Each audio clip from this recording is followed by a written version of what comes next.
Welcome back, everybody, to the Star Wars podcast, where we talk all things Marvel, Star Wars, and everything in between. Please take a moment to check our show notes to find our social media, merch, and more. Today, we are recapping the first two episodes of The Last of Us in full spoiler details. So if you haven't seen the episodes, I would get out of here. And just a little programming note up front here. We might be changing things around a little bit. We might be sticking with Last of Us recaps, maybe two at a time, and then same with the Bad Batch. So kind of alternating weeks. I think that's what we want to do. I'm here with a guy who his name is Tommy, but he's not from the show, that Tommy, but it is a Tommy that is not the last Tommy, but he's our Tommy. Tommy Pizzula, how are you? I'm good. I've been waiting for you to come over though, so we can make some little cookies, raisin, of course, because we got to stay healthy. I'm doing good. I'm real excited to talk about this. We've mentioned it on the Bad Batch podcast last week, but we're both huge fans of the game, and so getting to talk about this show, getting to see the show in real life, my eye holes are absorbing live action Ellie and Joel. Tommy, oatmeal raisin cookies, yay or nay? I'm a yay. I love a good crunch. Like I'm an old man at heart, so like I always eat like Raisin Bran and like Chex cereal. So what's your least favorite cookie? Let me ask you that. Sometimes I do crave them, but probably peanut butter. I feel like 9 times out of 10 I don't crave a peanut butter cookie. So I can say this because I'm pretty certain the person isn't going to listen to the podcast, but somebody sent me a box of cookies for Christmas, which is so nice, but it was like my least favorite cookie, which is oatmeal raisin. And how do you like? I didn't like I gave some to my kids, like, and I don't know. I wasn't gonna be like, oh yeah, like thank you for the. I said thank you, right? But like I didn't say I loved the cookies. Have you tried mixing like cookie mixes, like doing like an oatmeal raisin, but like mixed with peanut butter or mixed with like a chocolate chip? Okay, I mean. Maybe that will save oatmeal raisins. But yeah, I hear what you're saying. It's like things for the cookie. But like, did you eat them or did you just? I didn't eat any of them. No. Oh. Yeah, the kids ate them. Well, good thing you're not going to get any. You're not going to be infected. Exactly. That's my that's my loophole here. Tommy, we'll get to the episodes here. Very excited to be talking about this. I know that you and I both really love the video games. What have you thought on this adaptation? I've loved it. It's really hard for me. Anything that I loved the first time, I'm probably going to defend it to the depths once it gets adapted. That being said, I don't think I need to. Like, this show is doing everything I wanted it to. The things they've added, I really don't have a ton of complaints on. To be honest, it enhanced the game for me. There's certain narratives I'm like, I think it's better than how the show or how the game handled it. So overall, after 2 episodes, I'm flying high. I can't believe we're already 2 episodes in. There's only 7 episodes left. Slow it down, Michael. Yeah. So, Tommy, I warned you. I was going to start off with a complaint here. And again, I just want to clarify, like, after this, I'm going to be insanely positive about the show. I really, truly love it. And this might be a part of, like, the book was better type deal. But here's my thing. It's almost too faithful of an adaptation for me. I'm getting to the point, especially the second episode, where I was like, I know every beat of what's happening here. And they're not really providing anything too new. I know there's a couple things and we'll talk about them, but for the most part, I was like, this is like shot for shot, quote for quote, the video game, which the video game's great. But here's my thing. The video game for me, and I think an underrated part of the game that a lot of people don't talk about, like, of course, everyone mentions it has this amazing story. I think it has some of the best gameplay out of most AAA games. And it specifically speaks to me, right? I like the stealthy type gameplay. So basically, when you adapt this into a TV show, what you're giving me is the game story without the gameplay. So like it's never going to be as good as the game for me. And it's almost like, here's my comparison, and I'll let you speak. It's like the live action Lion King remake a little bit. Like, it looks incredible. It's great. It's got all the same beats as the animated one. But that's what kind of takes away from it. And I felt that a little bit in the second episode here, but I still love it. It's still a great story that means a lot to me. And I'll let you talk now. Yeah, I mean, I don't think that's a wrong, like, I'm not gonna sit here and be like, you should love it. Like, I think there's other people that feel the same way as you. I think it's a hard thing with adaptations in general, right? I think if they didn't do it like the game, they'd be hearing the other opposite complaint of it's not faithful to the game. So it's like, damned if you do, damned if you don't. I For me, compared to the Lion King, that's a good way to compare it. I actually think that didn't add enough. To me, the show is adding enough new stuff. They're explaining a lot of things that the game just left open-ended. Like, even, we'll get into it, but like the first episode, even just small things like explaining where Joel goes in the night. In the game, multiple times Tommy and Sarah go, "Where did you go?" And he just doesn't give an answer. And so, like, small things like that is what is making it better for me. Is like they're improving on those things that are just left in the air because it's a game and it has to move quickly. I hear you about the gameplay. I like the small bits that they're doing. Like, they're trying, the flashlight in the second episode that we see and things like that to homage to it. But it's hard because a big part of the game is the stealth, the survival aspect, the fact that you have like 2 bullets for the entire chapter and you have to figure out a way to defeat all these. How do you correlate that feeling into the show? So yeah, I think that's fair. And I think like it's hard because I think about the first episode, like that whole car, the them in the truck is verbatim from the game, but I don't know if I would have wanted it not to be. Like, it's such an incredible scene. But I did feel it, as much as I'm saying this, I felt it a little in the second episode of like, all right, let's get to the stuff I don't know. Yeah, and I will say that is a good thing about the show and what they are doing well is there are little tidbits here and there that they're addressing that, like, were either things that I had an issue with in the game or things I didn't know I had an issue with, and they kind of confronted it anyways. Like, they're really going into like both episodes here. We open with like pretty much an explanation of how the cordyceps work. And that's something they never really dive deep into the game. And it seems like every episode we're learning something new about it. Yeah, I think the openings are some of the best parts. Like, we'll get into it, but like very big Chernobyl vibes, which like clearly the showrunner is the same. So of course, but especially the second one, it was incredible. Like, that whole opening told you everything you needed to know: the stakes, the feeling, the fear. I think tension is a big part of these shows, and it's doing that for me, of creating that tension even in moments like that where we're not even in it. But it was very tense and I was very nervous the whole time. But yeah, I think what they're adding, like I said, I think they're adding and explaining things I didn't know I wanted, but now I'm like, yeah. And I think for me too, I don't know, are you playing the game again? Like, I want to. I loaned my PlayStation to my brother, and I'm like kind of trying to get it back now. I'm like, hey, let's get that.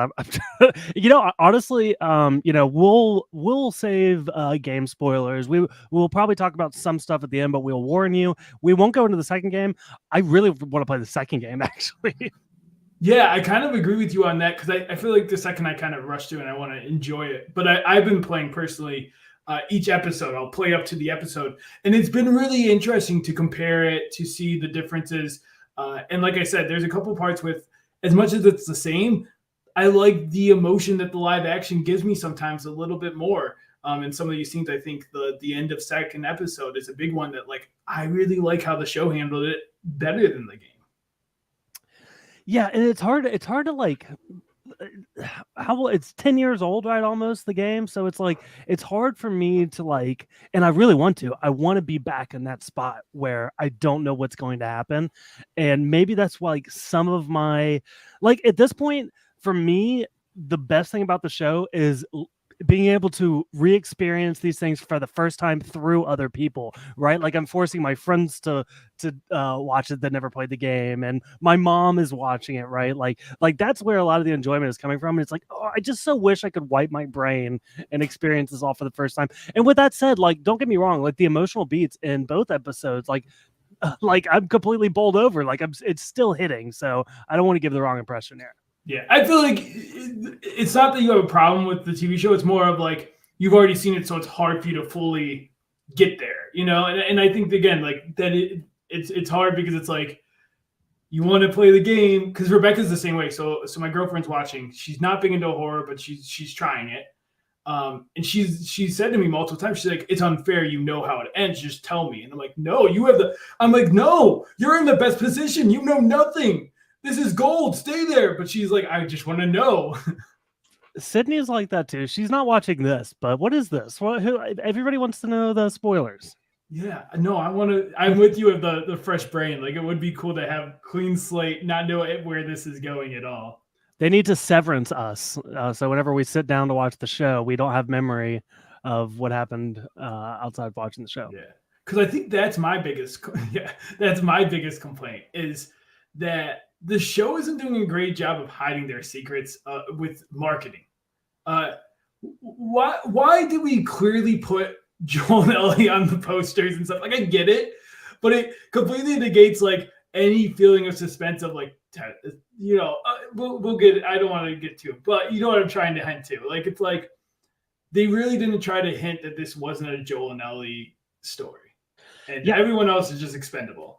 Yeah, I wanted to meet the person that thought Tess was going to be around longer than 2 episodes, right? Like, the whole point is this man and the child, right? Their relationship and their journey is like, well, she very clearly is not on that journey.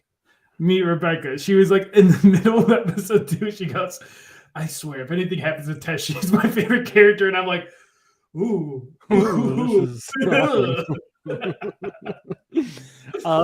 Tommy, there's something I want you to lay out here because you brought this to my attention after watching the first episode. I want you to lay out and I don't even think I wouldn't even consider this a theory. I think it's fact, basically. But lay out the breadcrumbs for us, the breadcrumb theory. Yeah. So I have scoured the internet. I love knowing all the small things. I've listened to the podcast and things. So I'm going to try to bring some of that in here. I'll give credit when I can. But yeah, the breadcrumb theory. I think it was the official podcast with the showrunners and the voice of Joel. And they mentioned no one was thinking about this. And they're talking about the biscuits in the episode of the first episode. And as he's talking about it, Neil Druckmann, the guy who created the games did it all, the story. He pivots and goes, oh, that reminds me, there's a lot of breadcrumbs hinting to things like that will be further explained later on. Like there's a lot that we're setting up. And so people connected some dots because anytime you hint to something, it's now people are really smart. And one thing that people noticed, and I kind of noticed, but I didn't put it together until I heard one thing, and then I started adding layers of myself. But basically, the theory is, and kind of confirmed in the second episode, that the way the mushrooms have been spread, show not tell, they haven't told us exactly, is through flour. And the big part of this is the fact that Joel and Sarah and Tommy, multiple times, we get told how they've avoided flour in that first episode. They don't buy a birthday cake. They don't have pancake mix. Joel's on Atkins. They don't take the biscuits from the neighbors. Sarah doesn't eat the cookies because they have raisins in them. There's multiple layers to it of them avoiding flour. And then the other thing is Jakara, which we see is mentioned as the big outbreak, which is also a big production factory of grain and flour. So all those things, people started to put it together that this is how the mushroom got quickly out to a vast amount of people. Yeah, and it's not something I clocked immediately, obviously, after watching the first episode. But after hearing the theory and like the first 5 minutes of episode 2, like I again, it's like I don't even call it a theory anymore. It's just it started in the flour and grain factory, and everyone that has survived has been able to avoid that.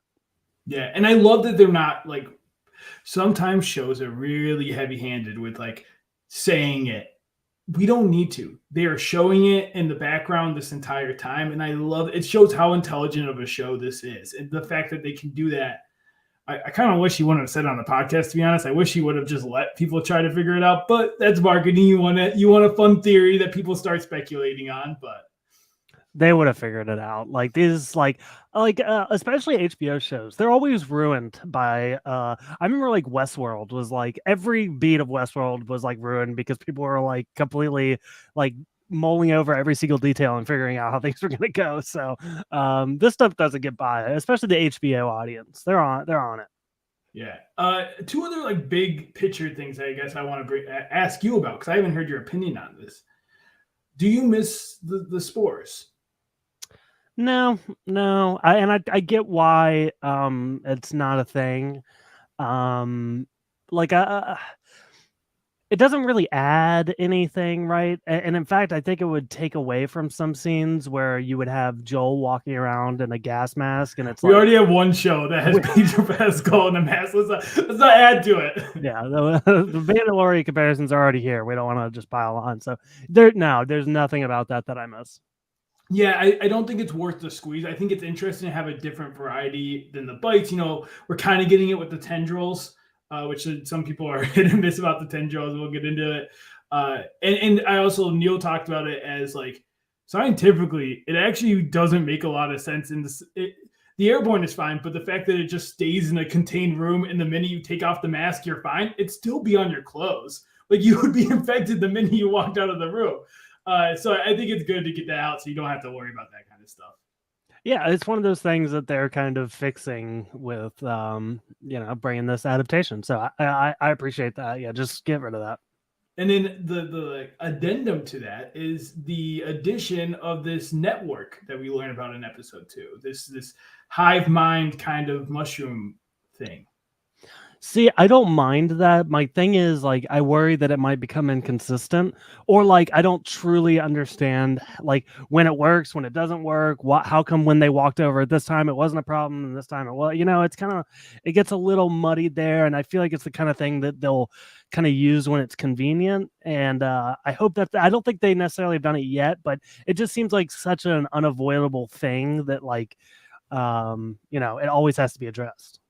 Yeah, you've hit it for me. I'm nervous about it. I think it's an interesting concept. It's based on reality. They read some books, and I think they got inspired by it.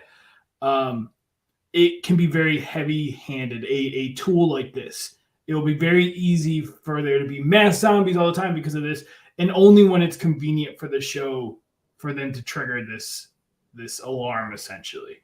I'm nervous. I kind of would rather it just kind of. I think it did what it needed to in this episode. I think it can fade a little. Is what I would hope they're gonna do with it, because it doesn't. To me, again, it's one of those. The juice isn't really worth the squeeze of it. Yeah, I wonder though. Like, again, like, is this going to be one of those things that gives us a fresh perspective as game players that are kind of feeling like, I kind of know where this is all going. Like, could this lead up to something bigger, or a bigger reveal, or kind of change or alter the way things happen in the future that we won't really see coming? So I feel like if they can master that, I will be pretty happy. Yeah. Would you want like a big, because we talked about it, like, you want, what do you count as like a big massive change? Like, do you still want the ending to be the ending from the game? Like, where do you want it to all honestly the only thing I feel pure about is the ending. Yeah, I mean, me too.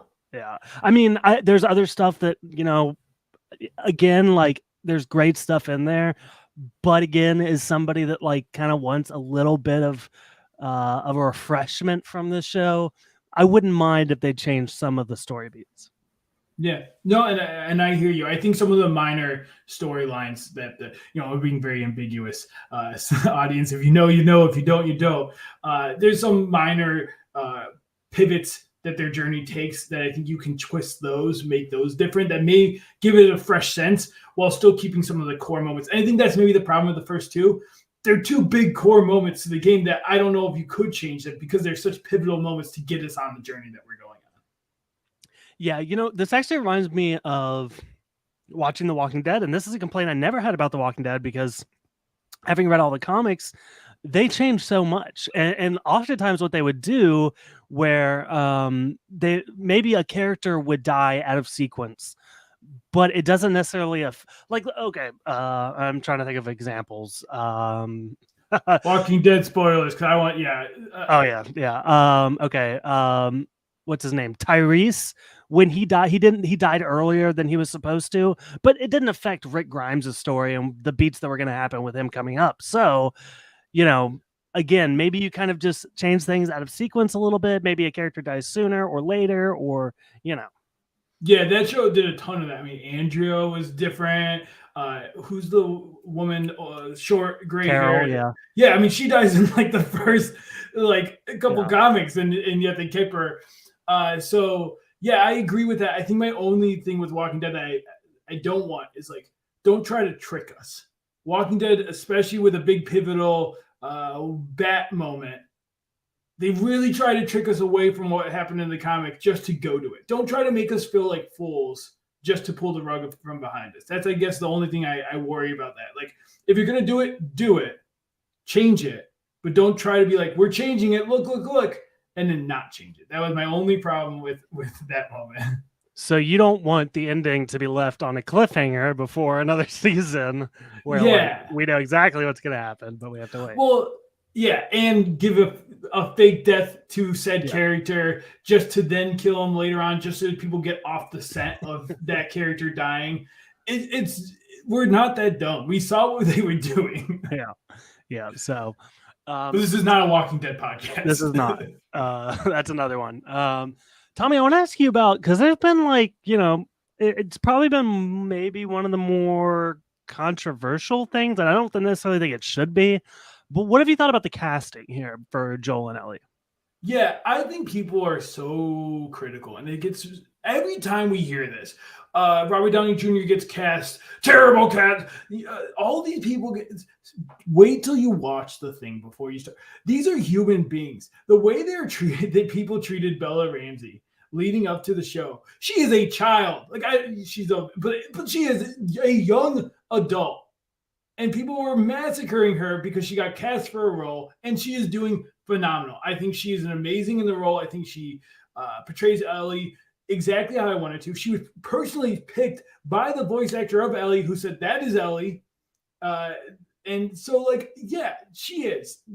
Just because she doesn't look exactly like look exactly like Ellie, that doesn't matter. Neither does Pedro Pascal. Like, there's vagueness, Joel, but like, he doesn't have a southern accent. He's not like, you know what I'm saying? Like, it's an adaptation for a reason. There are some things we can let go, and as long as they're getting the heart of the character, that works for me. And I think both of our main characters are doing that. I think other people that should be mentioned, Tess. I think Anna as Tess is amazing. She made that character that is kind of whatever in the game, and really made people care about Tess and want Tess to continue on.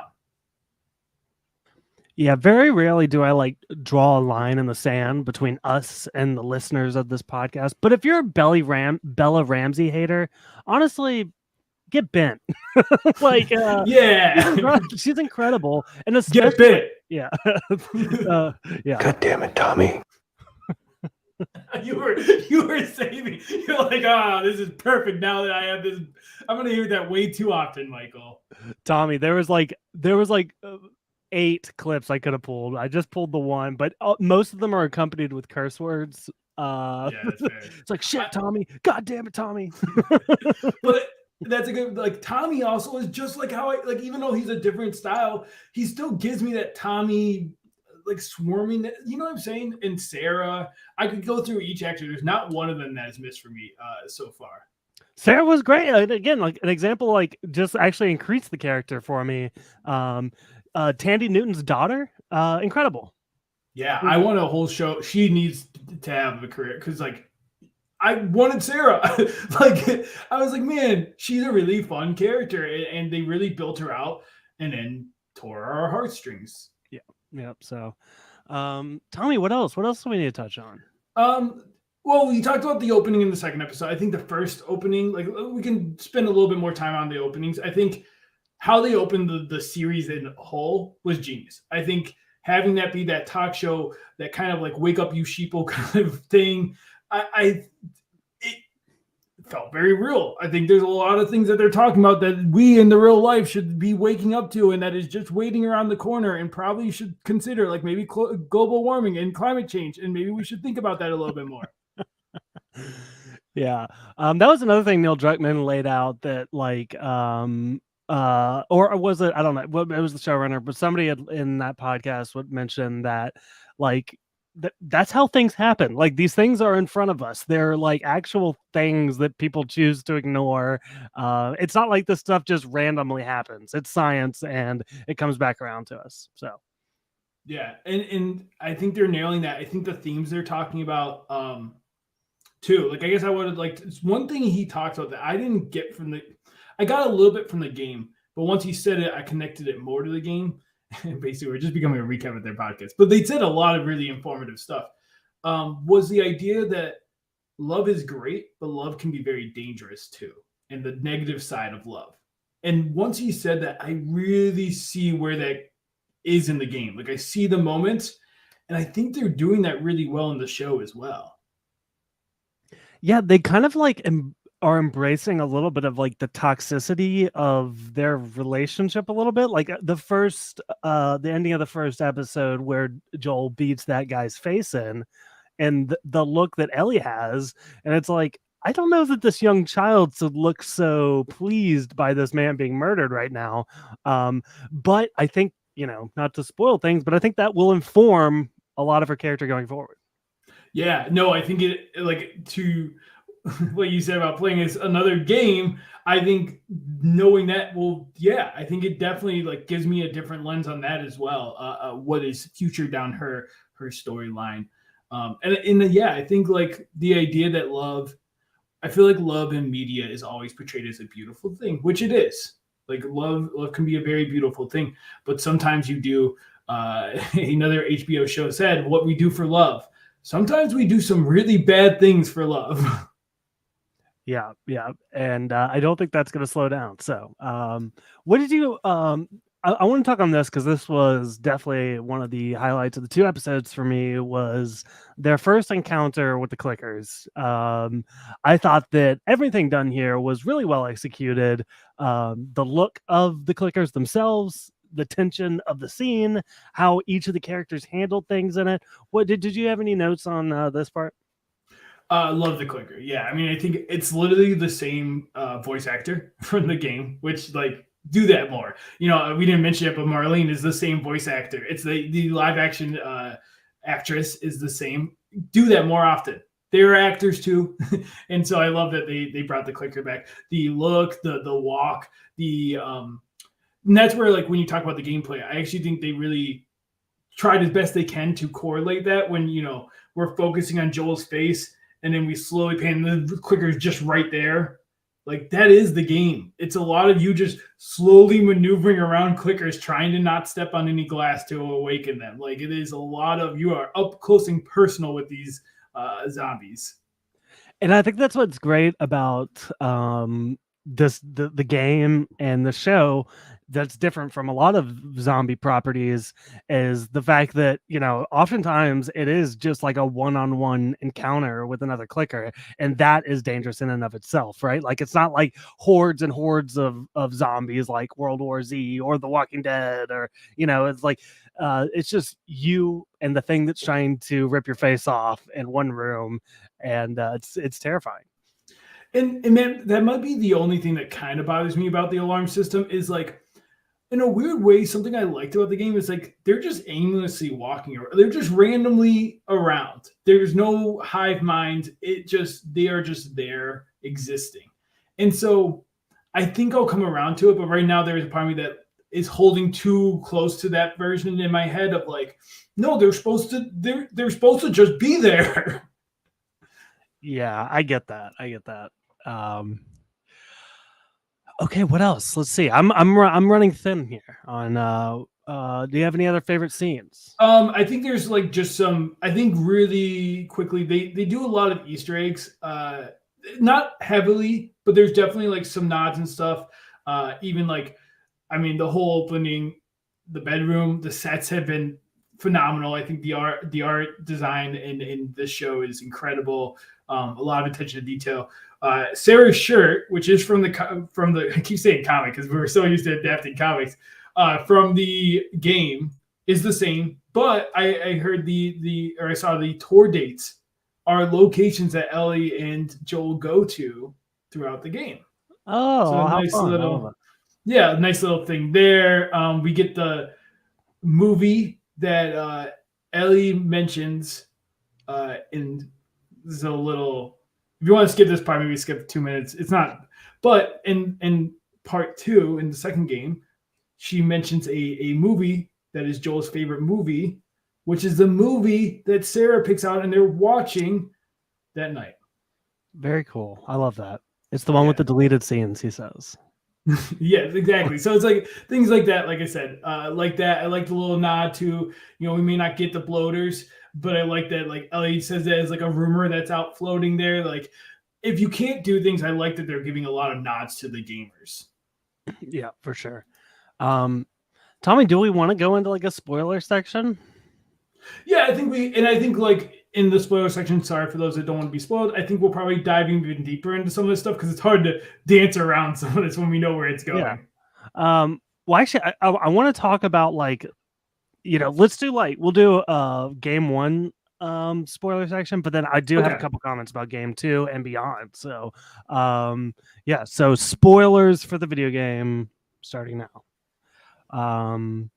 So Tommy, I was gonna be a real jerk and just shout the big ending. Yeah, I was like, how do I? Do you have any thoughts about how they might tackle that final decision in the game? Yeah, well, let me ask a clarifying question because maybe I read this wrong in the game. So the game, they get to the hospital, and is it? I'm kind of confused on. From what I took in the game, it's not 100% that she's going to be this cure, right? Like, it's like they're testing on other people. It's like they've done this multiple times where people they thought were immune, it didn't work. So, like, is that how I was supposed to interpret that?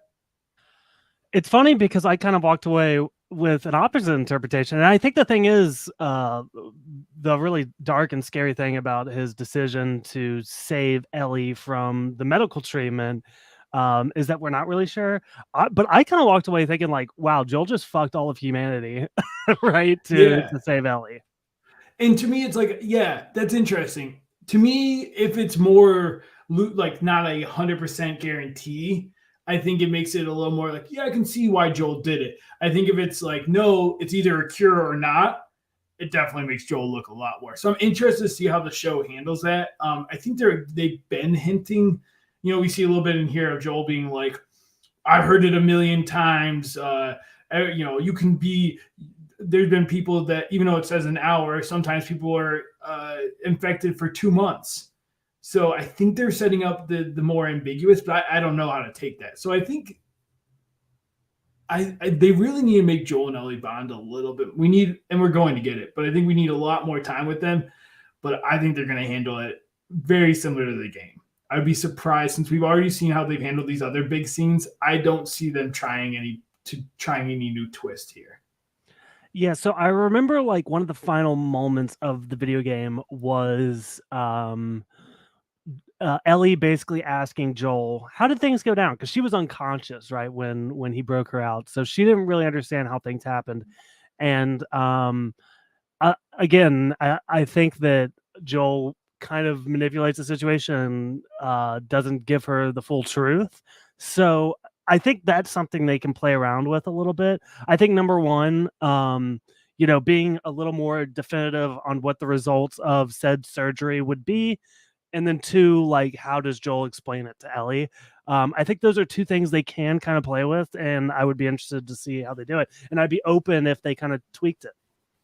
Yeah, I'm also open to, and we'll talk about it, but like the second game, like, are they going to set up a little bit more of the second game?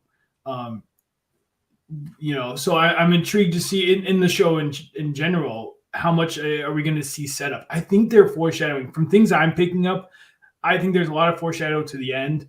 I think there's a lot of, we just talked about the toxicity of love. One of Joel's big toxic traits is his rage, is his anger. And I think they've set that up really nicely. I think, I really love how Pedro's playing it. Even small things like in the last episode, him taking a step back from Tess because now he has to distance himself because he has to keep emotionally distant. It's so good to that character. He's just like a little baby in a giant, like hulking man. Like that's how I see. He's so hurt.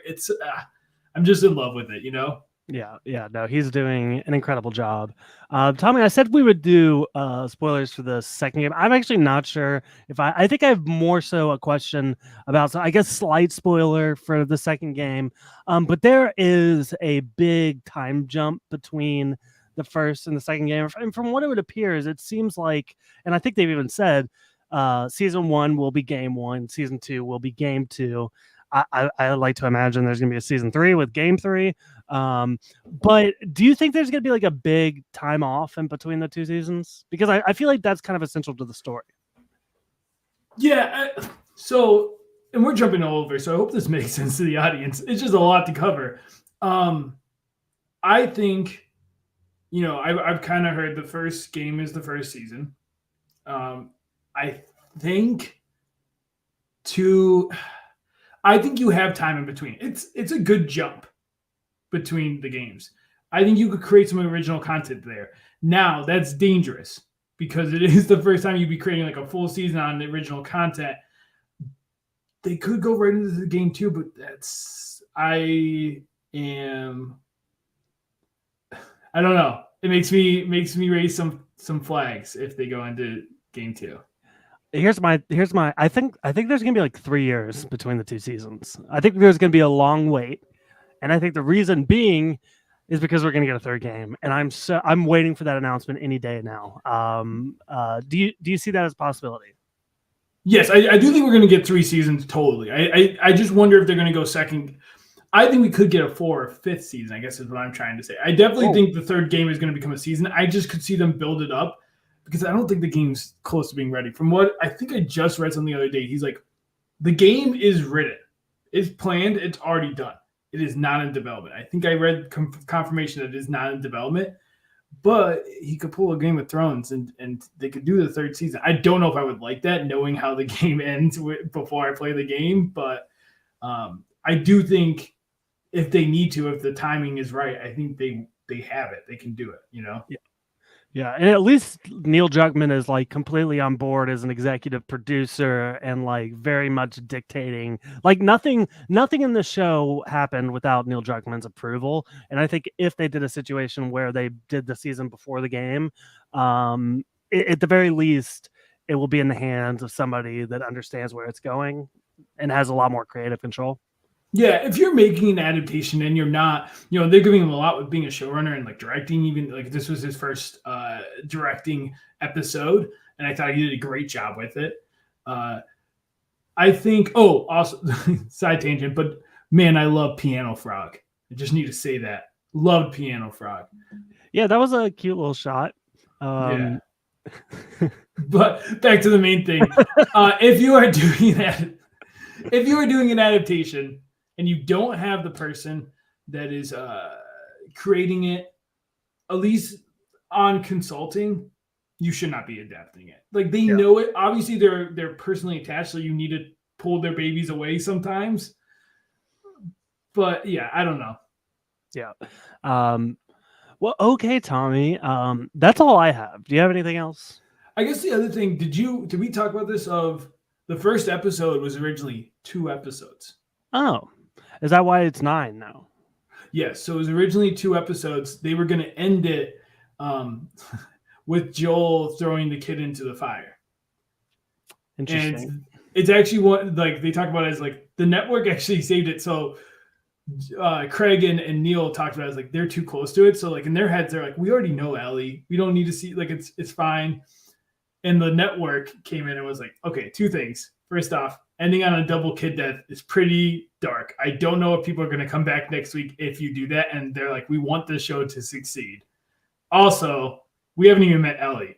How are we supposed to care about Ellie if you don't even meet her in the first episode? So I think it was the right decision combining the 2 episodes, but man, would have been a very different, bleak first episode. I had that thought because I wasn't sure what the structure was going to be when I was watching the first episode. I was like, the whole like flashback could be the whole episode. I wasn't sure, but my thought was like, like it has to be a pilot for the series, right? Like they need to give people an understanding of what this show is. And I don't think just having the flashback in the first episode would have done that. Again, you wouldn't have met Ellie. You don't really get the point of what they're doing. So I think you had to have set up all this stuff. And I will say, I think when you mentioned, that how well he directed episode 2, I was sitting here thinking, I think it's a better directed episode than episode 1. And I think that's just because there's so much in episode 1 where 2 feels more of like a cohesive story. Well, I did hear too. One, from what I've heard through the streets, 1 was the worst episode. And I'm like watching it, I'm like, I don't believe it, because I heard they had director issues. And that's kind of how he came into the second, to fill the spot. And then they got another director, like other directors in. But I heard that it just wasn't clicking with the first director. Yeah. The other, no, go for it. We can cut this part. The other thing that I wanted to mention, because I've heard a little controversy about this, Michael, is I've mentioned kind of the tendrils in general are really freaking people out. They don't bother me. I think it's interesting. And then the end of episode 2. How did you feel about this kiss of death? I thought it was wonderful. I think it fits with what they've been building up about, not necessarily just, these clickers, but like the show's version of these clickers, right? Even from that, like we kind of get a bookend where in the opening scene, we see the scientists like pull out the stuff from that lady's mouth. And then it closes with a very similar thing and seeing how it works. So I didn't hate it. Okay, good. Because me neither. But I've heard people be like, it seems silly that she would just sit there. And I'm like, I don't know. For me, I felt like she was already dying. She needed to light this thing. So that's her focus. And also like the weird relationship of the idea of like, this is a human action kissing, but done in a very alien way.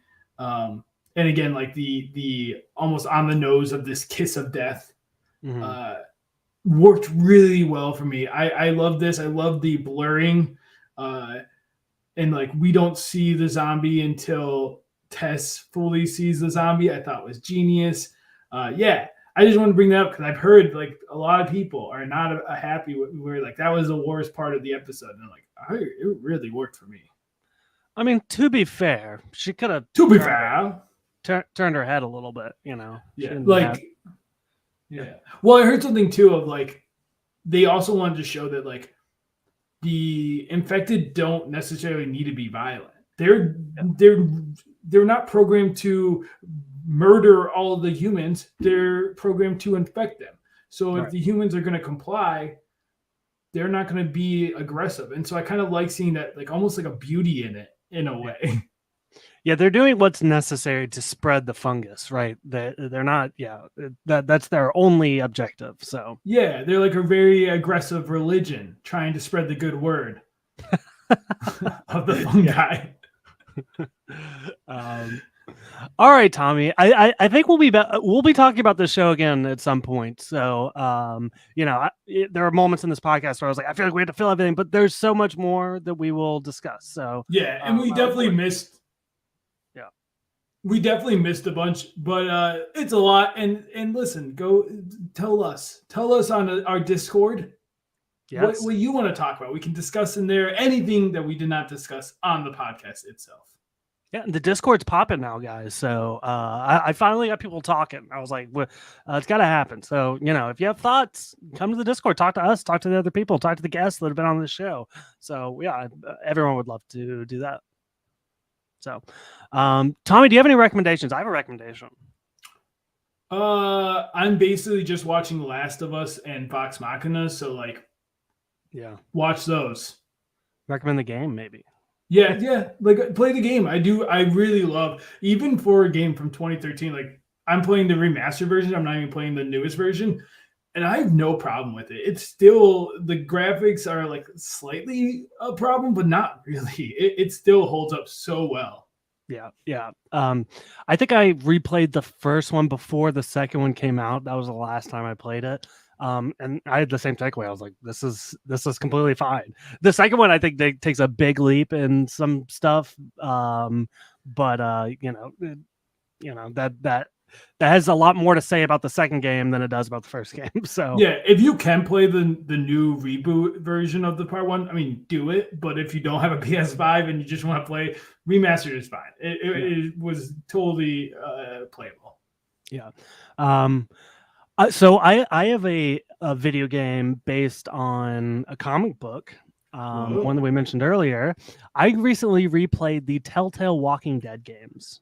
I actually never finished it the first time. There's 4 seasons, and I played through all 4 seasons in like 2 weeks.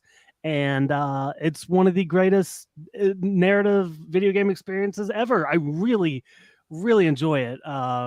You follow a character, a young character named Clementine, and spoiler, I guess she's the main character throughout the 4 episodes, and you kind of watch her grow up, and it is like it's up there with The Last of Us for me. So that's high praise. Yeah, I played bits of it. I won't say I finished it, but I have played it, and what I played, I really enjoyed. I think we need to make more narrative focused games. They work. People don't need gameplay all the time. You can create really cool cinematics. Yeah, I think that is being said. Like I call it a game, but it's basically like a choose your own adventure movie more than anything. And there's some interactivity in there, but it's mostly just a story. So, but it's choose your own adventure, and I think there's a lot of fun to be had in that. And the ways that they're able to like web things and how you can affect your own story is truly impressive. Like sometimes there are choose your own adventure type things where like, okay, I'm still going to end up at the same point. That's not how this game works. Like there's multiple different endings for each season, and it's very impressive. Yeah. So, okay, Tommy, anything else? Hey, stay away from flour. Make sure that you I don't know, eat lunch before you get pulled away to go see some tendrils in someone's mouth. Yeah. I mean, that's all I was, to be honest, we haven't talked about that, but like that whole opening, all I could think about is how hungry she probably is. And now she has to go do this science stuff. Fair point. All right, guys, I'd like to remind you guys to rate and review us on iTunes and Spotify, preferably 5 stars. Also, please subscribe because we're going to be every single week. I think we've decided we're going to alternate between Bad Batch and Last of Us. Follow us on Instagram and Twitter at Stark Wars Pod. And also, as mentioned before, we have a Discord community. So if that's something you're interested in, hit us up and we will get you in there. But that is all we got for you guys. Thank you so much for listening, and we will see you next time. Is